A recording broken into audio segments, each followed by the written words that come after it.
별똥별똥 할머니의 꿈나라 동화. 밤이 되면 별님들이 반짝이고 하루 종일 신나게 놀던 우리 친구들도 잠이 들지요. 오늘 하루 즐거웠나요? 네. 별똥별똥 할머니와 꿈나라로 떠나볼까요? 네.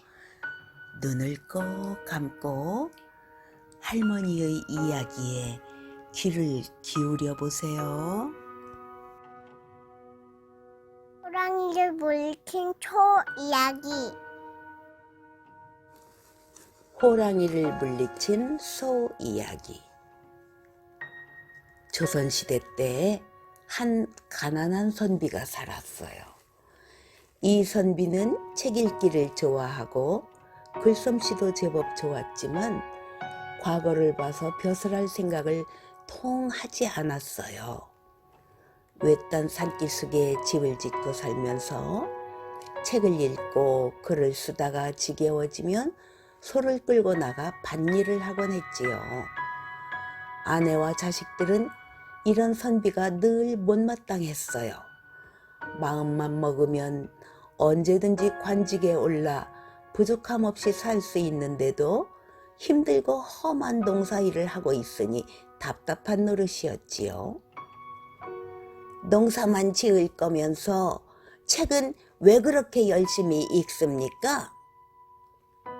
허허허, 학문은 꼭 시험을 보려고 익히는 게 아니라오. 그러던 어느 봄날이었어요.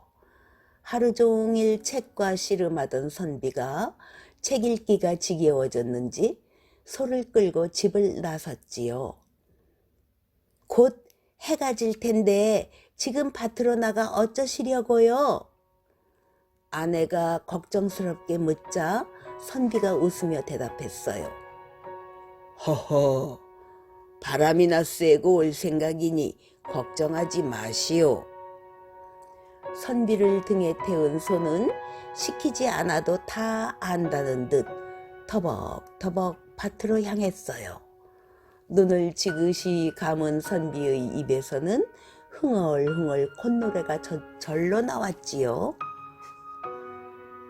소 타는 것 좋은 줄을 몰랐건만 말이 없고 보니 오늘에야 알겠구나.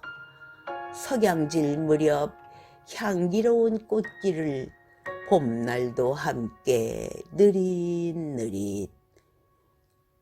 해가 뉘엿뉘엿 넘어갈 즈음에야 밭에 도착한 선비는 소를 나무 밑에서 쉬게 하고 밭에 들어가 일하기 시작했어요. 산속의 해는 일찍 져서 일을 얼마 하지도 못했는데 벌써 사방에 어둠이 깔리기 시작했어요. 선비는 괜스레 으스스한 기분이 들어 서둘러 밭을 나서려고 했지요. 그런데 바로 그때 어둠보다 더 시커먼 그림자 하나가 선비 앞을 휙 지나가는 것이었어요. 뭐지? 방금 뭔가가 내 앞을 지나갔는데? 곧 이어 저쪽 나무 밑에서 음메 소름 소리가 들렸어요. 그곳에는 선비 앞을 지나쳤던 시커먼 그림자, 바로 호랑이가 버티고 서 있었어요. 호랑이는 구슬 같은 눈알을 번쩍이며 소에게 한 걸음씩 다가가고 있었어요. 소는 잔뜩 겁을 먹고 울부짖었지요. 소가 호랑이에게 잡아먹히건 말건 나만 도망가면 내 목숨은 건질 수 있는데 그렇게 할까? 선비는 잠시 고민을 했어요. 하지만 이내 고개를 저었어요. 아니지. 그건 그동안 나와 가족을 위해 희생한 소에 대한 의리가 아니야. 선비는 쿵쾅쿵쾅 뛰는 가슴을 진정시키며 호흡을 가다듬고 괭이를 고쳐잡았어요. 그리고 호랑이를 향해 산골짜기가 흔들릴 정도로 크게 호통을 쳤어요. 내 이놈 호랑아, 그 소는 내 가족과 같으니 해쳤다가는 용서하지 않겠다. 선비는 말이 끝나기가 무섭게 호랑이를 향해 괭이자루를 힘껏 휘둘렀어요. 하지만 호랑이는 가볍게 피하더니 선비를 향해 날카로운 이빨을 드러내며 으르렁거렸어요. 산짐승 주제에 어디 감히 사람을 공격하려 하느냐? 선비는 호랑이를 노려보며 한 번 더 괭이를 휘둘렀어요. 그런데 아뿔싸, 괭이 자루가 선비의 손에서 쑥 빠져나가 저만치 날아가고 말았어요. 이 틈을 놓칠세라 호랑이는 선비를 확 덮쳤어요. 깜짝 놀란 선비는 뒤로 벌러덩 넘어지고 말았지요. 선비는 넘어져서도 호랑이의 머리에 발길질을 했지만 이미 여러 곳을 물리고 핥히어 점점 힘이 빠지고 정신도 흐릿해졌어요. 아, 이제 모두 끝이구나. 정신이 아득해지는 순간 선비의 눈에 콧김을 씩씩 내뿜으며 맹렬하게 달려오는 소의 모습이 보였어요. 소는 산이 떠나갈 듯 울부짖으며 달려와 단단한 뿔로 호랑이의 배와 허리를 힘껏 받았어요. 제 아무리 호랑이라도 그 힘에는 나가 떨어질 수밖에 없었지요. 소는 호랑이가 정신을 차릴 겨를도 없이 뿔로 계속 들이받았어요. 결국 호랑이는 피를 흘리며 죽고 말았지요. 내가 날 살렸구나. 겨우 목숨을 건진 선비는 황소를 끌어안고 하염없이 눈물을 흘렸어요. 하지만 상처가 깊어 집으로 돌아온 뒤 20여일 만에 세상을 떠나고 말았어요. 선비는 숨을 거두기 전 가족들에게 말했어요. 내가 죽어서 농사 지을 사람이 없더라도 소를 팔지 마라. 나중에 소가 늙어서 죽으면 고기를 먹지 말고 내 옆에 잘 묻어주도록 해라. 선비가 세상을 떠나자 황소는 크게 울부짖으며 날뛰었어요. 먹이와 물도 입에 대지 않더니 결국 3일 만에 선비를 따라 죽고 말았지요. 선비의 가족들로부터 이야기를 전해 들은 마을 사람들은 사람보다 나은 충직한 소라며 모두 감탄했고, 훗날 관아에서는 이를 알리는 비석을 세워 소를 칭찬했답니다.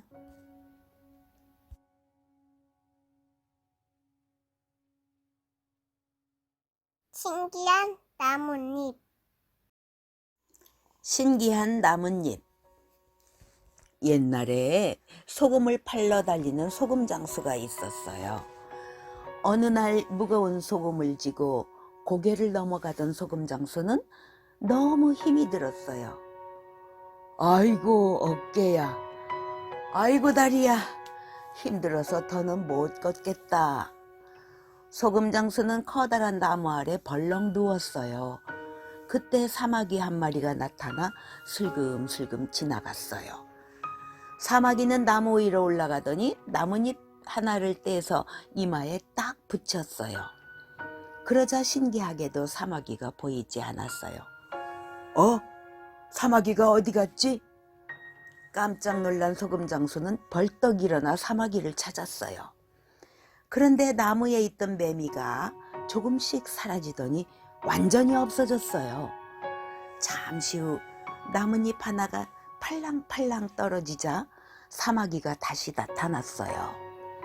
이상하게 생각한 소금 장수는 떨어진 나뭇잎을 주워 돌멩이에 붙여봤어요.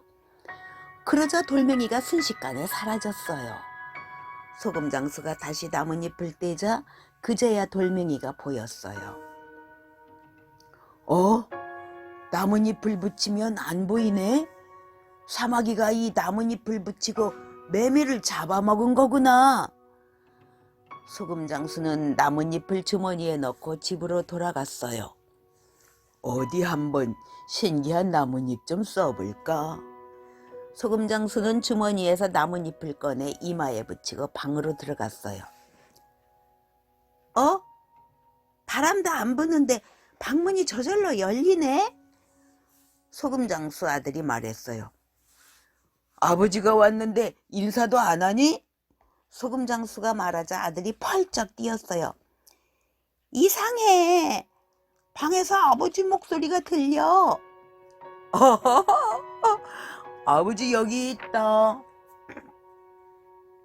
소금장수가 나뭇잎을 떼며 말하자 아들이 깜짝 놀라 말했어요. 아버지, 언제 오신 거예요? 다음날 소금장수는 신기한 나뭇잎을 들고 산으로 갔어요. 소금장수는 나뭇잎을 이마에 붙이고 산을 여기저기 돌아다녔어요. 소금장수가 보이지 않아서 그런지 산짐승들이 도망가지 않았어요. 소금장수는 꿩과 메추라기뿐만 아니라 산토끼와 멧돼지도 잡았어요. 잡은 산짐승은 모두 시장에 팔았어요. 그날부터 소금장수는 장사를 그만두고 사냥으로 돈을 벌었어요. 소금장수가 돈을 많이 벌자 같은 마을에 사는 한 욕심쟁이가 찾아와서 물었어요. 여보게, 자네는 무슨 수로 그렇게 돈을 많이 벌었나? 말해도 못 믿을 텐데. 마음 착한 소금장수는 욕심쟁이에게 신기한 나뭇잎 이야기를 들려줬어요. 그 말을 듣자 욕심쟁이는 신기한 나뭇잎을 가지고 싶었어요. 욕심쟁이는 소금장수가 알려준 커다란 나무를 찾아갔어요. 하지만 커다란 나무잎 중에서 어떤 게 신기한 나뭇잎인지 알 수 없었어요. 그래서 욕심쟁이는 막대기를 막 휘둘러 나뭇잎을 몽땅 땄어요. 나뭇잎을 잔뜩 치고 집으로 온 욕심쟁이는 밤이 되자 나뭇잎 하나를 이마에 붙이고 아내에게 말했어요. 여보, 내가 보이시오? 네, 보여요. 이마에 나뭇잎은 왜 붙이셨어요? 아내가 대답했어요. 그럼 이건 아니군. 지금도 내가 보이시오? 욕심쟁이는 또 다른 나뭇잎을 붙이고 다시 물었어요. 네, 아주 잘 보이는데요? 아내가 대답했어요.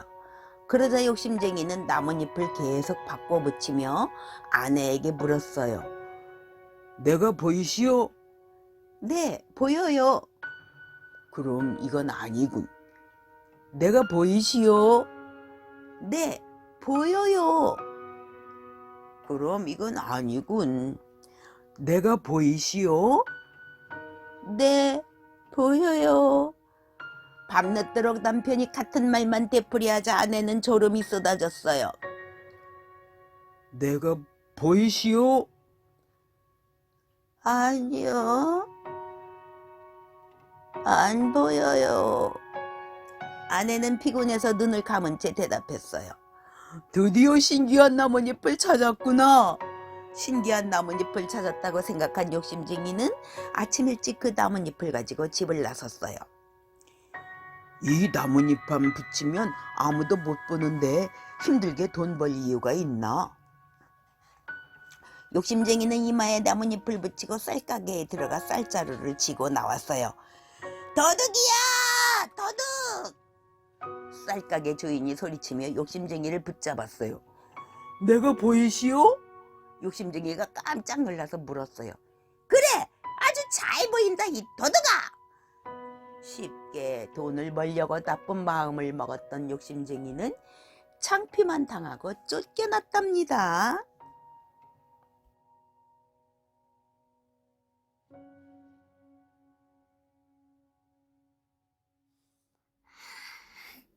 청아지와 박구무. 송아지와 바꾼 무. 옛날 어느 마을에 부지런하고 마음 착한 농부와 게으르고 욕심 많은 농부가 살고 있었어요. 마음 착한 농부는 비가 오나 햇볕이 쨍쨍 내리쬐거나 하루도 쉬지 않고 밭에 나가 일했어요. 한편 욕심쟁이 농부는 욕심만 많고 게을러서 툭하면 마음 착한 농부에게 자기 밭일을 맡겼어요. 이보게, 내가 몸이 안 좋아서 그런데 하는 김에 우리 밭도 매주면 안 되겠나? 되지, 왜 안 되나? 자네 밭까지 매줄 테니 걱정하지 말고 몸이나 잘 돌보게.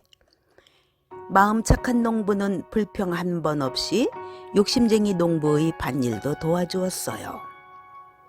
이른 봄부터 늦가을까지 열심히 일한 마음 착한 농부 밭에는 온갖 곡식이 무럭무럭 자랐어요. 여보, 오늘은 물을 모두 뽑아야겠소. 무로 김치도 담그고 남은 것은 장에 내다 팝시다. 네, 그렇게 해요. 올해는 무 농사가 잘 된 것 같아요. 마음 착한 농부의 아내가 말했어요. 무밭에 간 농부는 무를 쑥쑥 뽑았어요. 어이쿠, 무슨 무들이 이렇게 커? 농부는 잘 자란 무를 보자 신이 나서 덩실덩실 춤을 추고 싶었어요. 농부는 열심히 무를 뽑았어요. 드디어 마지막으로 남은 무를 뽑으려는데 어찌나 큰지 아무리 힘을 써도 좀처럼 뽑히지 않았어요. 으라차차, 어휴, 아무래도 혼자서는 못 뽑겠는걸. 마음 착한 농부는 욕심쟁이 농부를 찾아갔어요. 이보게, 미안한데 무 뽑는 것 좀 도와주면 안 되겠나? 미안하면 부탁을 안 하면 되지 않나? 뭐라고? 욕심쟁이 농부의 말에 기가 막힌 마음 착한 농부는 다른 이웃에게 도와달라고 부탁했어요. 이웃 사람들이 모두 힘을 모아 마지막 무를 뽑았어요. 자, 한꺼번에 힘을 줘서 당겨봅시다. 하나, 둘, 셋, 영차! 마침내 꿈쩍도 하지 않던 무가 쑥 뽑혔어요. 그런데 이게 웬일이에요? 무가 사람보다 더 컸어요. 무가 이렇게 크니 장에 내다 팔면 큰 돈을 받을 수 있겠는걸? 사람들이 모두 놀라 말했어요. 아닙니다. 이 무는 우리 마을을 잘 다스려 주신 사또나리께 갖다 드려야겠어요. 1년 동안 아무 탈 없이 농사만 지을 수 있게 돌봐주셨으니까요. 마음 착한 농부는 커다란 물을 깨끗한 지프로 잘 싸서 사또를 찾아갔어요. 사또나리, 덕분에 1년 농사를 잘 지었습니다. 그 중에 제일 좋은 물을 드리니 받아주십시오. 사또는 마음 착한 농부가 가져온 물을 보고 놀랐어요. 이렇게 큰 무는 한 번도 본 적이 없구나. 이렇게 귀한 것을 받고 그냥 보낼 수는 없지. 사또는 하인에게 요새 들어온 것 중 제일 좋은 것을 농부에게 주라고 했어요. 하인은 송아지 한 마리를 끌고 나왔어요. 사또나리, 지금 있는 것 중 제일 좋은 것은 얼마 전에 들어온 송아지입니다. 이렇게 해서 마음 착한 농부는 커다란 무 대신 좋은 송아지를 갖게 되었어요. 이 이야기를 들은 욕심쟁이 농부는 배가 아파 견딜 수가 없었어요. 그 어리석은 농부가 무를 바치고 송아지를 받았다 이거지?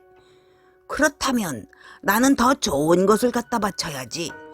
그러면 더 큰 상을 주실 테니까. 그 다음날 일찍 욕심쟁이 농부는 집에 하나밖에 없는 송아지를 끌고 길을 나섰어요. 송아지를 바치면 최소한 금덩이 하나는 주시겠지. 욕심쟁이 농부는 신이 나서 사또를 찾아갔어요. 사또나리, 1년 동안 저희를 잘 보살펴 주셔서 송아지가 이렇게 토실토실 컸습니다.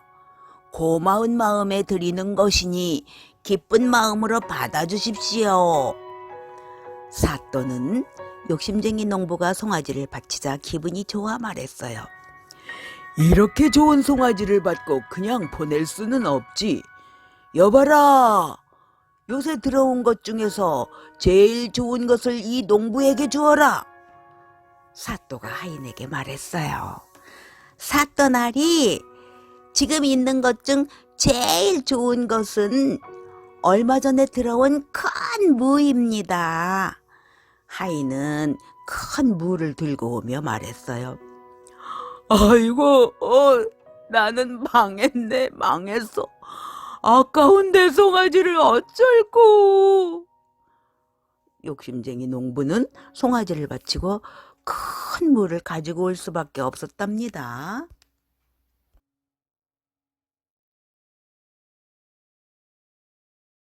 요술 항아리. 요술 항아리. 옛날, 아주 먼 옛날, 어느 마을에 하루 종일 일만 하는 농부가 살았어요. 그 마을에는 앉으나 서나 욕심만 부리는 욕심쟁이 영감도 살았지요. 하루는 욕심쟁이 영감이 농부를 찾아왔어요. 이보게, 그렇게 열심히 일하면 뭐하나? 손바닥만 해도 자기 땅이 있어야지. 그러면 좋겠지만 땅값이 워낙 비싸서요. 언덕배기에 내 땅이 조금 있는데 그것을 반값에 줄까? 자네가 워낙 부지런해서 내가 특별히 하는 말일세. 아이고, 그럼 당장에 사고 말고요. 농부는 욕심쟁이 영감에게 넙죽 절을 했어요. 그런데 농부가 산 땅은 돌멩이만 많은 자갈밭이었어요. 돌멩이를 파내고 파내도 끝이 없네. 더 열심히 파야겠다. 착한 농부는 속아서 땅을 샀다는 것을 몰랐어요. 그래서 이른 새벽부터 날이 어둑어둑해질 때까지 열심히 땅을 파고 또 팠어요. 그러던 어느 날 땡그랑 하고 괭이 끝에 무엇이 부딪히는 소리가 났어요. 땅속에 뭐가 있나? 농부가 조심조심 땅을 파니 항아리가 나왔어요.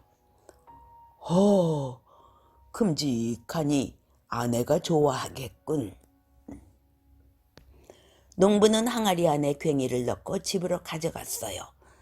농부의 아내가 고개를 갸웃거리며 물었어요. 아니, 웬 항아리예요? 내가 밭에서 캔 거라오.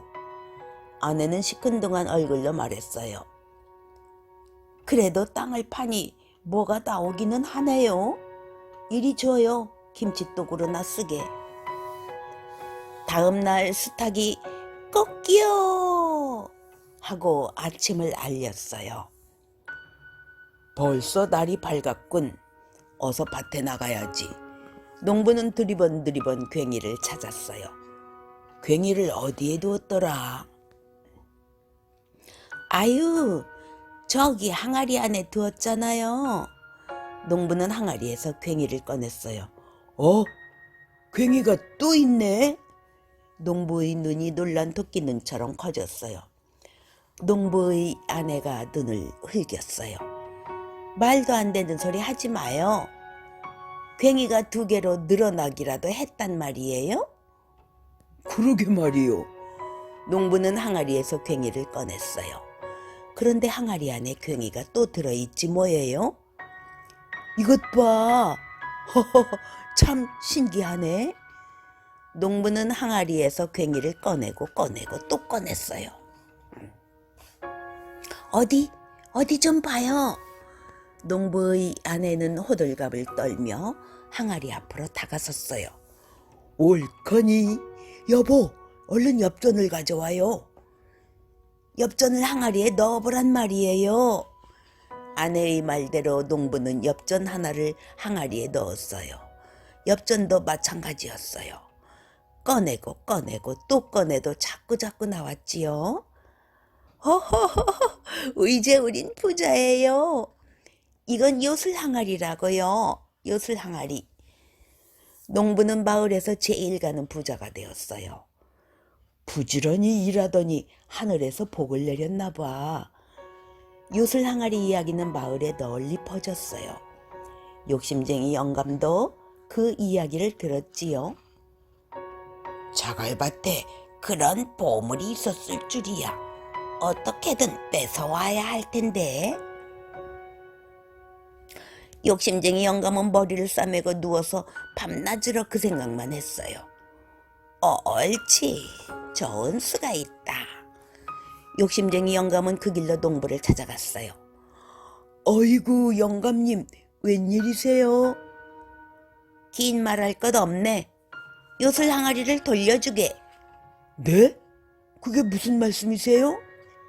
요술 항아리 말이야. 내 것이니 돌려달라고. 하지만 제 땅에서 파낸 항아리인걸요? 아이고, 답답한 사람. 내가 자네한테 땅을 팔았지? 네, 그랬지요. 내가 거기서 나온 항아리도 팔겠다고 했나? 그런 건 아니지만. 이때 농부의 아내가 따지고 나섰어요. 영감님, 그런 법이 어디 있어요? 아니, 자네는 왜 나서나?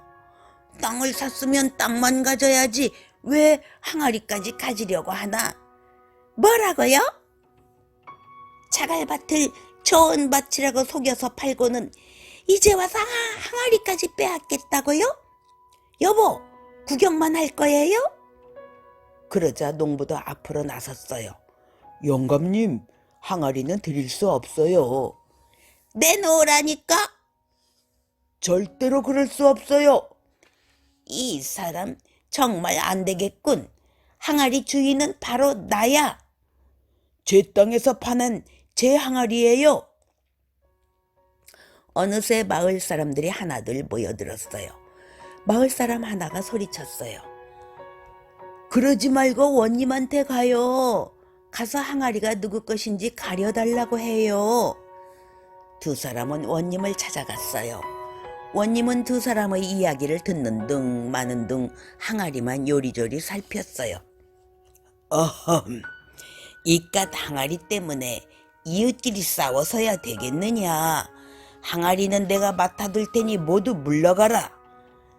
농부도 욕심쟁이 영감도 눈이 휘둥그레졌어요. 무엇들 하느냐? 어서 물러가라. 농부와 욕심쟁이 영감은 아무 말도 못하고 터덜터덜 집으로 돌아갔어요. 이제 요술 항아리는 내 거다. 지금은 사람들이 있으니 밤에 돈꾸러미를 넣어야지. 원님은 항아리를 대청마루에 놓아두고 어흠 헛기침을 하며 방으로 들어갔어요. 얼마 뒤 낮잠을 자던 원님의 아버지가 대청마루로 나왔어요.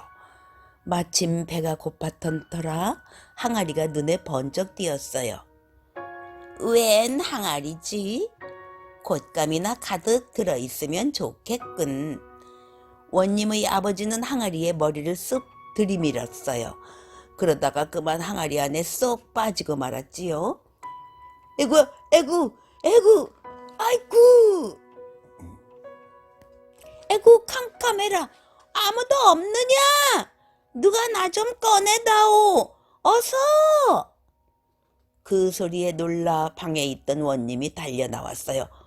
아버지, 어디 계세요? 여기다. 항아리 아니야. 빨리 꺼내다오. 네, 조금만 기다리세요. 원님은 아버지를 항아리 안에서 간신히 끌어냈어요. 그런데 이게 어찌 된 일이지요? 항아리 안에서 또다시 아버지 목소리가 들렸어요.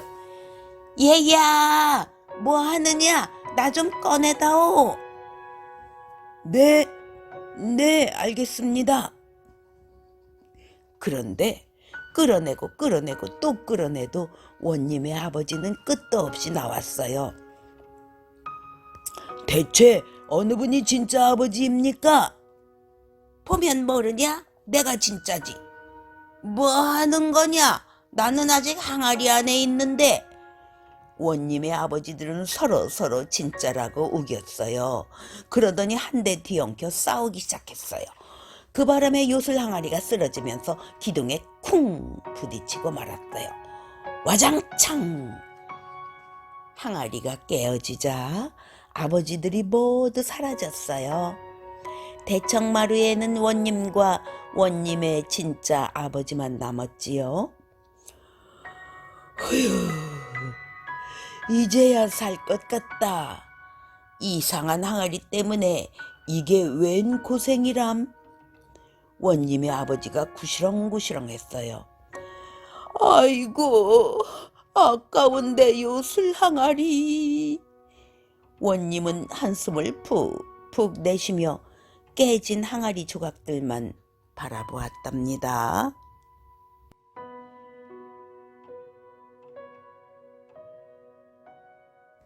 손톱을 먹은 줄기. 어느 부부에게 아들이 하나 있었어요. 나이 들어 어렵게 얻은 자식이라 금이야 오기야 귀하게 키웠어요. 그러다 보니 아들은 부모님 말씀도 안 듣고 하루 종일 빈둥거리기만 했어요. 책상 앞에 앉아서는 쿨쿨 잠만 잤지요. 부모님은 슬슬 걱정이 되었어요. 어느 날 참다 못한 부모님이 말했어요. 3년 동안 절에서 공부하고 오너라. 싫어요. 부모님은 아들의 말을 들은 척만척 거듬거듬 짐을 싸기 시작했어요. 가기 싫다고 했잖아요. 부모님은 아들을 번쩍만척 주섬주섬 나귀 등에 짐을 실었어요. 아들이 싹싹 빌며 매달렸지만 부모님은 아들을 번쩍 들어 나귀 등에 태웠어요.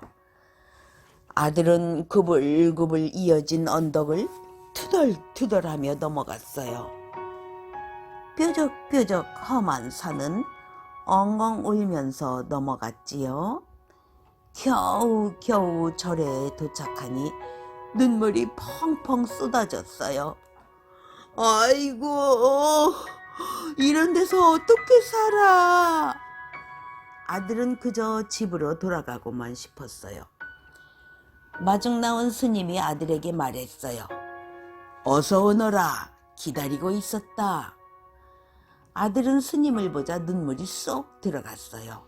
스님은 키가 산만큼 큰 데다 수염도 수북하고 눈도 부리부리했거든요. 내일부터 바쁠 테니 오늘은 일찍 자렴. 앞을 봐도 산, 뒤를 봐도 산. 아들은 좁은 방에 누워 한숨만 푹푹 내쉬었어요. 다음 날부터 마당 청소하랴, 땔감 준비하랴, 가마솥에 물 채우랴. 아들은 정신이 없었어요. 저녁을 먹은 뒤에야 겨우 한숨을 돌리고 있는데 들쥐 한 마리가 쪼르르 다가왔어요. 들쥐는 새까만 눈동자를 초롱초롱 빛내며 아들을 가만히 바라보았어요. 너도 나처럼 혼자구나. 배고프지 않니? 아들은 들쥐에게 남은 밥을 가져다 주었어요. 아들과 들쥐는 친구가 되었답니다. 아들은 차츰 절에서 사는데 익숙해졌어요. 아침이면 일찍 일어나 청소와 공부를 하고 저녁이면 들쥐에게 집 이야기를 도란도란 들려주었지요. 그런데 시간이 지나자 슬슬 꾀가 났어요. 빗자루질도 건성건성, 걸레질도 대충대충, 눈치만 살살 살피며 하루하루를 보냈지요. 그러니 공부인들 열심히 했겠어요? 스님이 볼 때만 글을 읽는 척 했답니다. 어느덧 3년이 지났어요. 와, 내일이면 집에 가는구나. 아들은 신이 나서 짐을 싸고 깨끗이 목욕을 했어요. 그리고 손톱도 가위로 톡톡 깎았지요. 이건 어떻게 하지? 에이, 귀찮아. 아들은 깎은 손톱을 마당에 휙 던졌어요. 다음 날 아들은 불이 나게 집으로 달려갔어요. 그런데 이게 웬일이에요? 집에 자기와 똑같이 생긴 사람이 있는 거예요. 넌 누구냐? 이 집 아들이지. 거짓말 마. 내가 진짜 아들이야. 흥, 가짜 주제. 뭐라고? 내가 가짜라고? 마침내 엎치락뒤치락 싸움이 벌어졌어요. 부모님이 놀라서 밖으로 뛰어나왔어요. 어머니는 광에서 나오다가 철퍼덕, 아버지는 방에서 나오다가 우당탕. 부모님은 두 아들을 번갈아 쳐다보았어요. 얼굴도 팔다리도 걸음걸이도 똑같았어요. 손에 있는 점 2개까지 똑같았지요. 부모님은 생각 끝에 원님을 찾아가기로 했어요. 부모님의 생신이 언제냐? 원님은 서로 진짜라고 우기는 두 아들에게 물었어요. 먼저 진짜 아들이 나섰어요. 아버지 생신은 7월 7석이고 어머니는 2월 보름이던가? 틀렸어. 원님, 어머니 생신은 3월 보름입니다. 할아버지 제삿날은 10월 초하루이고 가짜 아들은 생신도 제삿날도 슬슬 읊었어요. 이놈, 내가 가짜로구나. 진짜 아들은 철썩철썩 매를 맞고 쫓겨났어요. 엉덩이는 욱신욱신, 다리는 절룩절룩. 다시는 집에 못 간다고 생각하니 그동안 잘못했던 일들이 떠올랐어요. 이럴 줄 알았으면 부모님께 더 잘해드릴 걸. 아들은 눈물을 뚝뚝 흘리며 뉘우쳤어요. 아, 이제 어디로 가지? 머릿속에 문득 스님의 모습이 떠올랐어요. 구불구불 언덕을 지나고 뾰족뾰족 산을 넘어 아들은 다시 절로 갔어요. 스님이 인자한 얼굴로 물었어요. 왜 다시 돌아왔느냐? 아들은 눈물을 주르륵 흘리며 집에서 벌어진 일을 모두 털어놓았어요. 스님은 곰곰이 생각하더니 한 가지 방법을 일러주었어요. 지금 곧 산을 내려가 큰 고양이를 구하여라. 그런 다음 고양이를 숨기고. 아들은 스님의 말씀대로 고양이를 품속에 넣고 집으로 갔어요. 네 이놈, 왜 또 왔느냐? 부모님은 진짜 아들을 보고 호통을 쳤어요. 믿어주세요. 제가 진짜예요. 그 소리를 듣고 가짜 아들이 뛰어나왔어요. 아버지, 어머니, 저 녀석을 당장 원님에게 끌고 가요. 그때 진짜 아들의 품속에 있던 고양이가 확 튀어나와 가짜 아들을 덮쳤어요. 이야옹! 그러자 놀라운 일이 벌어졌어요. 펑 하는 소리와 함께 가짜 아들이 들쥐로 변한 거예요. 찌찌 찌찌찌. 고양이는 들쥐를 한 입에 꿀꺽 삼켜버렸어요. 며칠 뒤 부모님과 아들이 스님을 찾아갔어요. 스님 덕분에 진짜 아들을 찾았습니다. 그런데 어찌 이런 일이 벌어졌을까요? 스님이 허허 웃으며 말했어요. 오래 산 동물들은 든값을 부리기도 한답니다. 아드님이 아무렇게나 버린 손톱을 먹고 들쥐가 아드님으로 변한 것이지요. 아들은 자신의 행동을 깊이 뉘우쳤어요. 그 뒤로 아들은 새 사람이 되었어요. 작은 행동 하나하나도 함부로 하지 않으려고 노력했지요. 부지런하고 효성 깊은 아들은 온 마을의 자랑거리가 되었답니다.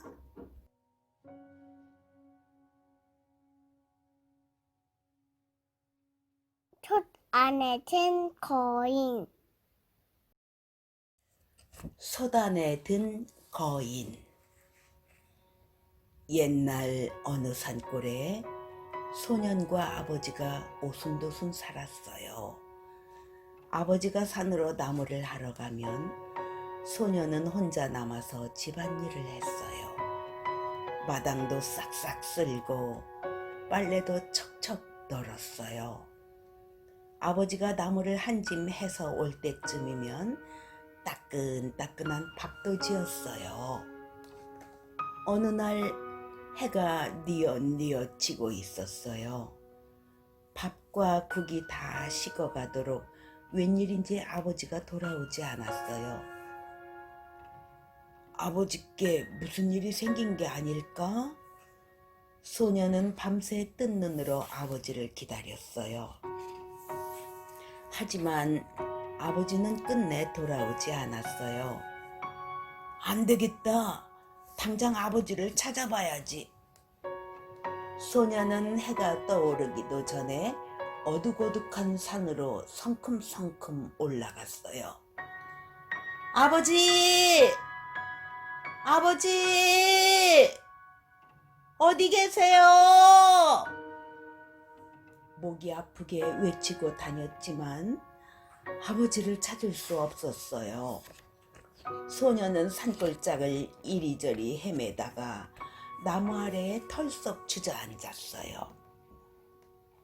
그때 갑자기 안개가 뭉게뭉게 피어오르더니 수염이 허연 할아버지가 나타났어요.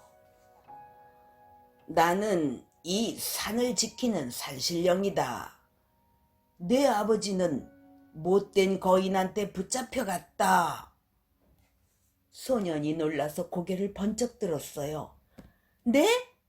거인한테 붙잡혀갔다고요? 그래. 그 거인은 사람을 닥치는 대로 잡아서 땅속에 있는 보물을 파내게 하지. 그러다가 힘이 약해지면 잡아먹어버린단다. 아버지를 구하고 싶으면 당장 벼룩 한 말, 빈대 한 말, 바늘 한 말을 구해서 거인의 집을 찾아가거라. 고맙습니다, 산신령님. 고맙습니다. 소년이 넙죽 엎드려 절을 했어요. 그런데 고개를 들어보니 안개도 싹 걷히고 산신령도 온데간데 없었어요. 소년은 얼른 나무를 한 짐 했어요. 그리고 한달음에 마을로 내려갔지요. 소년은 장터에서 나무를 팔아 바늘 한 마를 샀어요. 벼룩과 빈대를 잔뜩 모으는 것도 잊지 않았어요. 톡톡 튀는 벼룩자루, 꼬물꼬물 빈대자루, 뾰족뾰족 바늘자루. 소녀는 자루 3개를 짊어지고 산으로 갔어요. 끙끙거리며 이 골짝 저 골짝을 헤매는데 커다란 집 한 채가 떡하니 나타났어요. 그 집은 문짝 하나가 소년이 사는 집만큼이나 컸어요. 옳거니 여기가 거인의 집이로구나. 소년은 집 안으로 살금살금 들어갔어요. 그때 갑자기 땅이 쿵쿵 울렸어요. 소년은 얼른 기둥 뒤에 숨었지요. 곧 험상궂게 생긴 거인이 나타나 광 앞에 우뚝 섰어요. 가만히 숨죽이고 지켜보았더니 거인이 이름을 줄줄 부르는 게 아니겠어요? 그 가운데에는 소년의 아버지 이름도 있었어요. 저녁거리들이 모두 잘 있군. 한숨 자고 나서 잡아먹어야지. 거인이 침을 주르륵 흘리는 것을 보고 소년은 머리카락이 쭈뼛쭈뼛 서는 듯 했어요. 거인은 방으로 쿵쿵 들어갔지요. 드르릉 드르릉 콜콜. 거인이 코를 골 때마다 문짝이 덜컹거렸어요. 이때다. 소녀는 톡톡 튀는 벼룩 한 마를 술술 풀어넣었어요. 그러고는 냉큼 마루 밑에 숨었지요. 아이고 따가워. 아이고 따가워. 벼룩이 버글버글해서 잠을 잘 수가 없네. 거인은 툴툴대며 마루로 나왔어요. 에이, 어디 편히 잠잘 데 없나? 소년의 가슴이 벌렁벌렁 뛰었어요. 얘라 모르겠다. 여기에서 자야지. 거인은 마루에 벌렁 들어 누웠어요. 드르릉 푸아 드르릉 쿨. 거인이 코를 골 때마다 마루가 삐걱거렸어요. 이때다. 소녀는 꼬물꼬물 빈대 한 마리를 우르르 풀었어요. 그러고는 냉큼 나무 뒤에 숨었지요. 아이고 가려워. 아이고 가려워. 빈대가 바글바글해서 잠을 잘 수가 없네. 거인이 온몸을 벅벅 긁으며 말했어요. 에이, 어디 편히 잠잘 데 없나? 소년의 다리가 후들후들 떨렸어요. 에라, 숲에 가서 자야겠다. 거인은 숲으로 쿵쿵 들어갔어요. 소년도 살금살금 따라갔어요. 거인은 큰 나무 아래에 벌러덩 들어 누웠어요. 드르릉 부아 드르릉 쿨. 거인이 코를 골 때마다 나뭇가지가 흔들렸어요. 이때다. 소녀는 나무 위로 조심조심 올라가서 뾰족뾰족 바늘 한 마리를 와르르 쏟아부었지요. 아이고 아파. 아이고 아파. 하늘에서 웬 바늘비가 내린담. 거인은 뒤도 안 돌아보고 후닥닥 집으로 뛰어갔어요. 그리고 이방저방 기웃거리다가 숨을 씩씩 내쉬며 부엌으로 들어갔지요. 옳지, 여기가 좋겠군. 이제야 푹 잘 수 있겠군. 가마솥을 본 거인이 해벌쭉 웃었어요. 거인은 중얼중얼 주문을 외웠어요. 그러자 커다란 몸집이 가마솥 안으로 쑥 빨려 들어가는 게 아니겠어요? 소녀는 재빨리 큰 바윗돌을 여러 개 가져와서 솥뚜껑을 냅다 눌러버렸어요. 소녀는 아궁이에 불을 활활 지폈어요. 으악 뜨거워! 으악 뜨거워! 들썩들썩 우당탕 쿵쾅. 한참 뒤 가마솥 안이 조용해졌어요. 그제야 소녀는 광으로 뛰어갔어요. 아버지, 제가 거인을 물리쳤어요. 아버지와 소녀는 와락 부둥켜 안았어요. 고맙다, 고마워. 내가 우리 모두를 살렸구나. 아버지는 함께 붙잡혀 있던 사람들과 광에 있던 보물을 골고루 나눠 가졌어요. 소년과 아버지는 보물자루를 메고 손을 꼭 잡은 채 집으로 돌아갔답니다.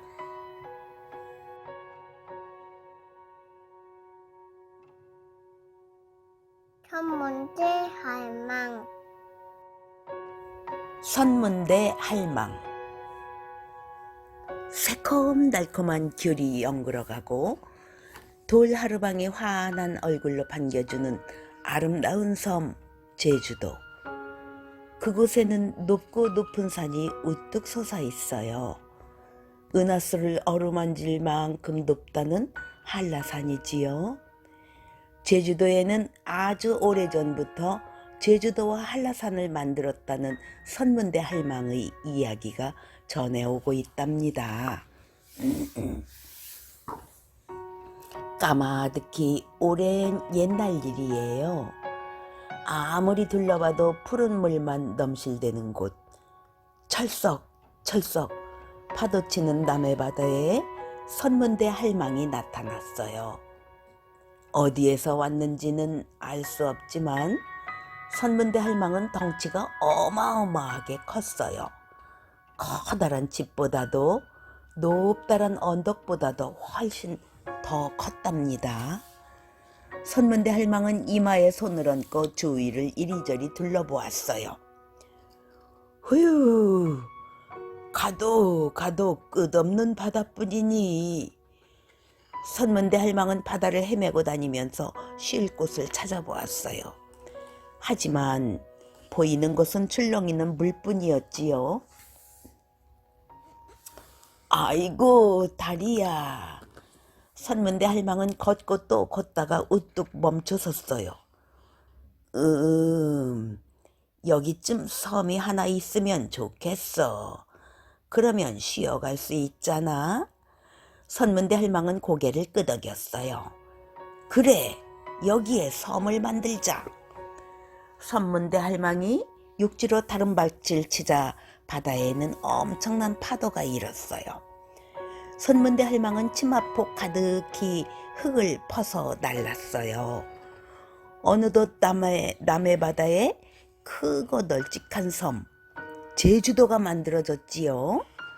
그런데 산더미 같은 흙을 담다 보니 치마가 너덜너덜 헤어졌답니다. 치마에 난 구멍 사이로 흙덩어리가 줄줄 새어나왔어요. 새어나온 흙덩어리는 자그마한 산이 되었지요. 선문대 할망은 그것도 모르고 부지런히 흙을 갖다 부었어요. 흙이 점점 쌓여서 마침내 높은 산이 되었어요. 이 산이 바로 한라산이랍니다. 선문대 할망은 산꼭대기에 턱 걸터 앉았어요. 아야! 산 뾰족한 산봉우리가 엉덩이를 콕 찔렀지요. 에이, 안 되겠군. 선문대 할망은 산봉우리를 툭 꺾어 던졌어요. 이 산봉우리는 지금의 산방산이 되었어요. 한라산 꼭대기는 앉기 좋게 평평해져서 지금의 백록담이 되었답니다. 이만하면 됐다. 선문대 할망은 흐뭇한 미소를 지었어요. 이제 한숨 자볼까? 선문대 할망은 한라산을 베개 삼아 들어누웠어요. 키가 얼마나 컸던지 선문대 할망의 다리는 제주 앞바다에 있는 관탈섬까지 닿았답니다. 잘 잤다. 선문대 할망은 기지개를 쭉 켜다가 흙을 나르느라 지저분해진 치마를 보았어요. 이런, 치마가 너무 더러워졌네. 선문대 할망은 한라산을 떡하니 깔고 앉았어요. 그러고는 우도를 빨래판 삼아서 치마를 쓱쓱 문질러 빨았지요. 선문대 할망은 치마를 새하얗게 빨아 햇볕에 바짝 말렸어요. 그런데 치마를 입고 보니 한겨울의 세찬 바람이 술술 들어왔어요. 치마에 구멍이 숭숭 나 있는 데다가 속치마도 못 입었거든요. 어이쿠, 바람이 꽤 매운걸. 선문대 할망은 몸을 부들부들 떨었어요. 보들보들한 명주 속치마를 입으면 훨씬 따뜻할 텐데 명주도 없고 속치마도 만들 줄 모르고 어떡하지? 선문대 할망은 고개를 갸웃갸웃하다가 무릎을 탁 쳤어요. 옳지, 제주도 사람들한테 말해봐야겠다. 선문대 할망은 제주도 사람들을 한데 불러 모았어요. 언제부터인지 제주도에도 육지에서 건너온 사람들이 하나둘 모여 살기 시작했거든요. 명주 속치마를 한 벌만 만들어 다오. 그러면 육지까지 이어지는 다리를 놓아주마. 선문대 할망은 바다에 떡 버티고 서서 우렁우렁한 목소리로 말했어요. 와, 육지까지 다리가 생기면 얼마나 좋을까? 사람들은 너나 없이 기뻐하며 선문대 할망에게 굳게 약속했어요. 명주 속치마를 꼭 만들어 드리겠습니다. 선문대 할망의 몸에 맞는 속치마를 만들려면 명주 100동이 있어야 해요. 50필이 한 동이니 정말 엄청난 양이군요.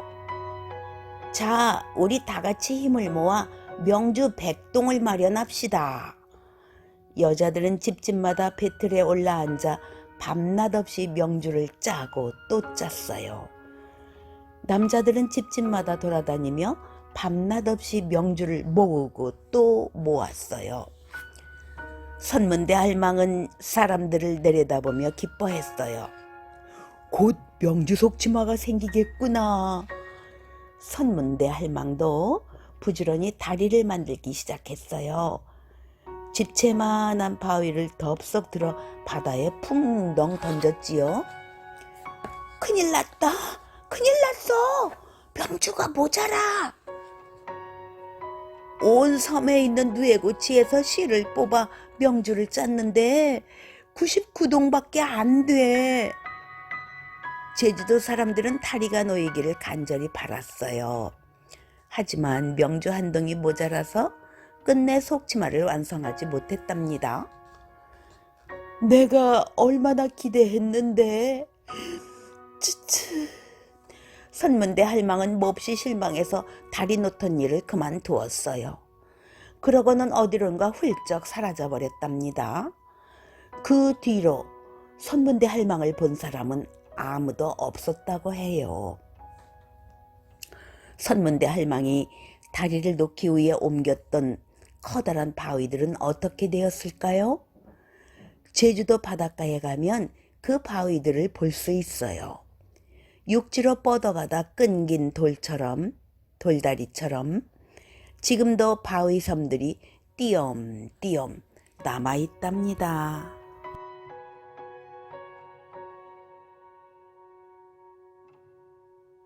토끼와 자라. 토끼와 자라. 깊디 깊은 동해바다 속 용궁이 걱정과 한숨으로 들썩거렸어요. 용왕님의 병은 유명한 의원들도 못 고친다니 이 일을 어쩌면 좋겠소? 문어대감, 그 발 좀 가만히 놓고 이야기하시오. 고래대감, 누군 이러고 싶어 이러는 줄 아시오? 걱정 때문에 발이 저절로 흔들리는 걸 어쩌란 말이오. 그때 청어대감이 숨가쁘게 들어왔어요. 마마, 먼 바다에 사는 물범의원을 모셔왔사옵니다. 물범의원이라고? 이름도 없는 의원이 어찌 마마의 병을 고치겠소? 돌아가라 이르시오. 대개 장군이 집게발을 번쩍 들어올리며 말했어요. 대개 장군, 물범의원이 병을 잘 고칠 수도 있지 않소? 일단 한번 보여봅시다. 나이 많은 고래 대감의 말에 대개 장군도 슬그머니 집게발을 내려놓았어요. 물범의원은 조심조심 용왕님의 맥을 짚어보더니 아무 말 없이 고개만 갸웃거렸어요. 왜 그러느냐? 못 고칠 병이냐? 용왕님이 힘없이 물었어요. 못 고치는 병은 아니었고 그게 좀... 뭘 그렇게 꾸물거리시오? 어서 말씀드리지 않고. 고래대감이 물범 의원의 옆구리를 콕콕 찌르며 말했어요. 마마의 병을 고칠 약은 바닷속에는 없고... 아니, 그게 무슨 소리냐? 땅에 사는 짐승 깡충깡충 토끼의 간을 드셔야 하옵니다. 깡충깡충 토끼의 간이라고? 여봐라, 모두 들었느냐? 네, 마마. 그럼 빨리 땅으로 올라가 깡충깡충 토끼를 잡아오너라. 신하들은 슬그머니 고개를 숙였어요. 입을 꾹 다물고 아무도 나서지 않았어요. 아니, 왜 아무 말이 없느냐? 마마, 고래대감이 가는 게 좋겠습니다. 고래대감은 자기네 조상님들이 땅 짐승이었다고 늘 자랑하지 않았습니까?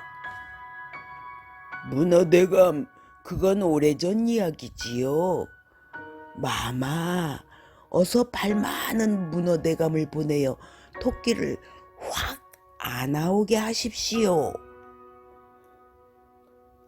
어허, 고래대감, 발이 많다 하나 내 고향은 바다요. 한 번도 물을 벗어나 본 적이 없는데 어떻게 땅에 가서 토끼를 잡아오겠어? 그만들 하여라. 그래, 이 많은 신하들 가운데 깡충깡충 토끼를 잡아올 자가 아무도 없단 말이냐? 신하들은 모두 고개를 숙이고 서로 눈치만 살폈어요. 마마, 고래 아래옵니다. 땅에 마음대로 올라갈 수 있는 자라가 가면 어떨까요? 옳거니, 왜 그 생각을 못했던고? 어서 자라를 데려오너라. 자라는 용왕 앞에 불려와서 모든 이야기를 들었어요.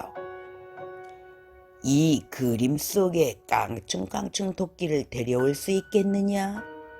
그러면 내게 큰 벼슬을 내릴 것이다. 마마, 있는 힘을 다해 토끼를 꼭 잡아오겠습니다. 자라는 토끼 그림을 가지고 땅으로 올라왔어요. 나비들은 짝지어 훨훨 날아다니고 꾀꼬리들은 수양보들에 앉아 꾀꼴 꾀꼴 노래를 불렀지요.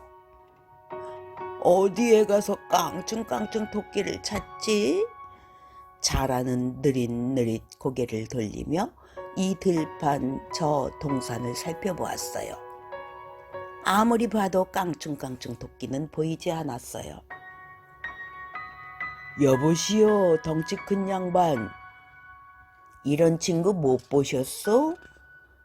소가 어슬렁어슬렁 다가와 그림을 보았어요. 그건 토 선생 아니요.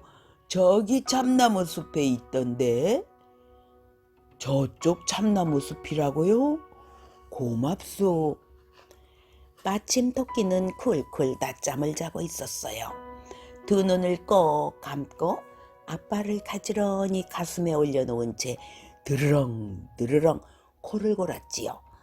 자라는 그림을 보며 옳다구나 하고는 살며시 다가가서 가만가만 토끼를 흔들었어요. 여보시오, 깡충깡충 토선생 아니시오? 누구시오?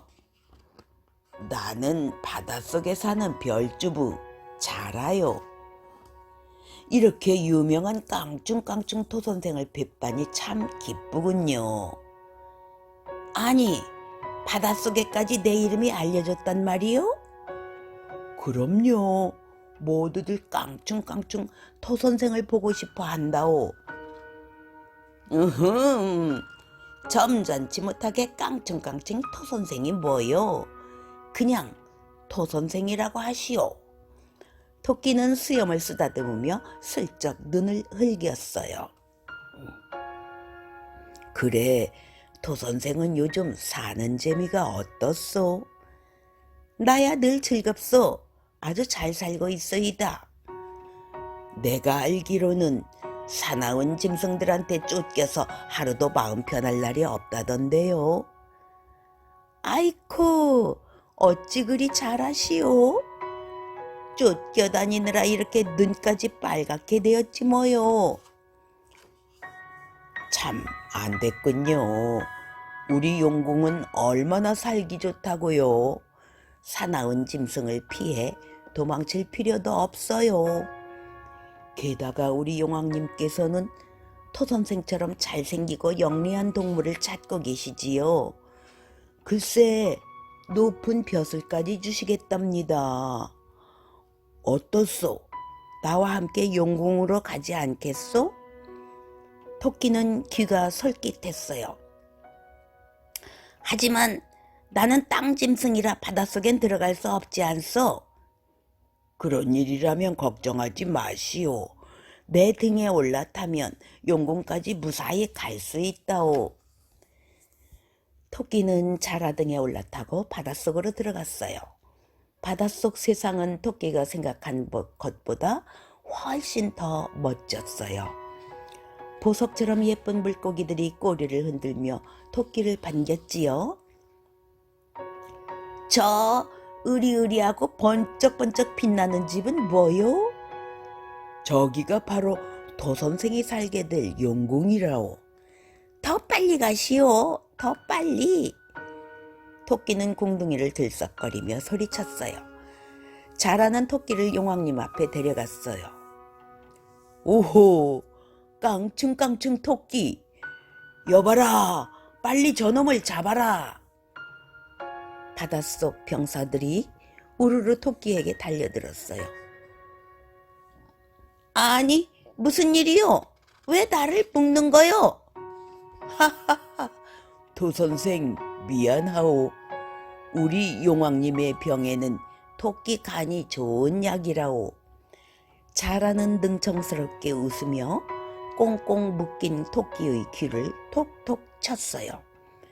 토끼는 놀라서 가슴이 철렁 내려앉았지만 호랑이에게 물려가도 정신만 차리면 살 수 있어 하고 얼른 마음을 가라앉혔어요.